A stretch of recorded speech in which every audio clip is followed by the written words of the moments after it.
Why would your enemy be someone you haven't even met yet? That question sounds simple, almost too simple. But it is the question that Thorfinn spends half of Vinland Saga learning how to ask.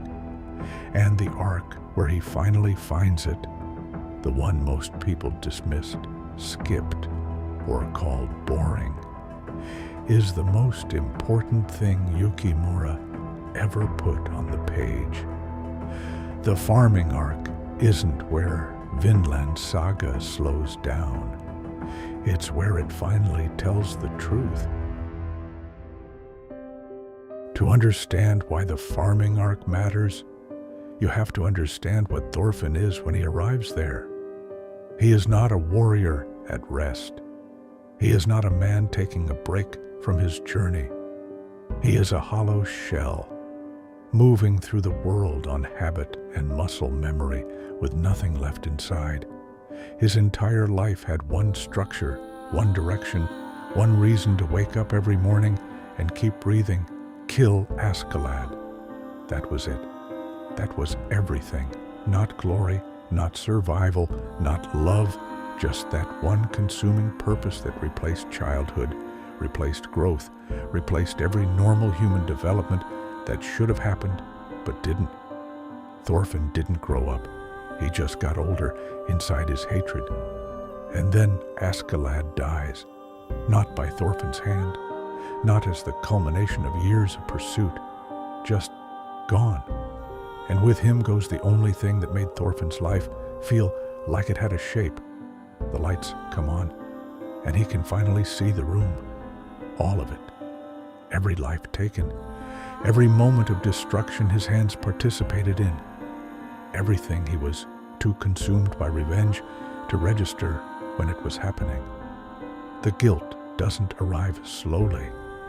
It arrives all at once, like waking up from a long fever and realizing how sick you actually were. This is not a warrior looking for his next battle. This is a child who never got to be a child, finally confronting the cost of everything he missed. People dismissed the farming arc because nothing dramatic happens in it. No battles, no raids, no blood. Just two slaves working the land under gray skies, day after day, in the kind of repetitive, unglamorous routine that doesn't look like a story at all. And that's exactly the point. Thorfinn's hands, the same hands that killed, that destroyed, that existed for years as instruments of violence, learn a different rhythm. They pull something out of the earth instead of putting someone into it. They build instead of break. They participate in something that grows rather than something that ends. That's not a small thing. That is everything. Because the farm isn't a pause in Thorfinn's journey. It's the first real ground he's ever stood on. The first place where the structure of his days isn't defined by hatred or survival or someone else's war. Just the work. Just the earth. Just the small, unremarkable, deeply necessary act of showing up and doing the same thing again. This is not the kind of healing that stories usually show. Stories want the revelation, the battle that changes everything, the single moment of transformation. But Thorfinn isn't healed by a moment. He is healed by repetition, by his hands learning slowly through daily practice that they are capable of something other than destruction. Yukimura understood something that most storytellers miss, that the most profound change happens not in dramatic peaks, but in the accumulation of ordinary days. And then there is Einar. Einar is not just a companion or a narrative device to give Thorfinn someone to talk to. He is a mirror, a living, breathing embodiment of everything Thorfinn took without ever seeing. Einar had a family, a home, a life. He was pulled out of it by violence, the same kind of violence Thorfinn participated in for years. In any prior chapter of Thorfinn's life, Einar could have been just another face in the wreckage, another person on the wrong side of someone else's war. Instead, he becomes the first real friend Thorfinn has ever had, and that friendship, built slowly, awkwardly, through shared labor and shared suffering, is where Thorfinn's father's teaching finally lands, not as words, as experience. Thor's told him as a child that a true warrior needs no sword, that strength without compassion is just destruction wearing armor. Thorfinn couldn't hear it then. He was too young, too consumed, too surrounded by a world that rewarded violence to understand what his father meant. But he can feel it now, in the way Einar looks at him, in the way the old man, the father of the farm's owner, sees him not as a slave, not as a weapon, not as a problem to be managed, but as a person, a human being worthy of being seen. That might be the most radical act in the entire arc.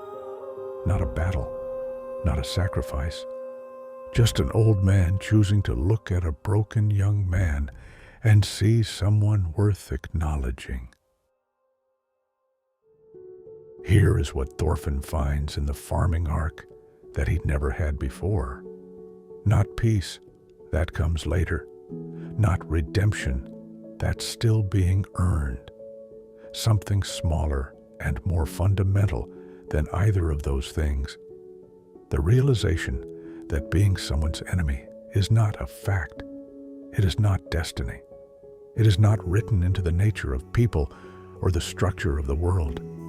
It is a choice, and more specifically, it is a choice made in the absence of knowledge. You decide someone is your enemy before you know who they are, outside of the circumstances that put you across from each other, before you know what they love, what they've lost, what their hands were doing before the war found them. Einar should have been Thorfinn's enemy by every prior logic of his life. Wrong place, wrong time, wrong side of someone else's violence. But Thorfinn meets him as a person first, and the person is someone worth knowing. That changes everything, because once you've experienced that, once you've felt the difference between seeing someone as a category and seeing them as a human being, the violence stops making the same kind of sense it used to. Why would your enemy be someone you haven't even met yet? That question isn't naive. It's the hardest question in the world. It's the question that requires you to look at the person across from you, the one your circumstances have framed as a threat, an obstacle, an enemy, and choose to see them differently. Thorfinn's father lived that question, died for it in a way, and Thorfinn spent years running from it before the farm finally slowed him down enough to hear it. The people who skipped the farming arc wanted the Vikings back, the raids, the blood, the momentum of a revenge story building toward its climax. And I understand that, but I think they missed what Yukimura was actually doing. He wasn't slowing the story down. He was asking whether the story that came before it was worth anything at all, unless it led here, unless all that violence, all that loss, all that darkness eventually produced a man capable of asking a different question. Not, who do I have to kill, but who is this person in front of me really? That shift from one question to the other is the whole journey. And it happens not in a battle, not in a revelation, but in the quiet work of two slaves growing wheat under a gray sky, learning slowly that their hands were capable of something other than destruction. The farming arc is not where Vinland Saga loses its way. It's where it finds it.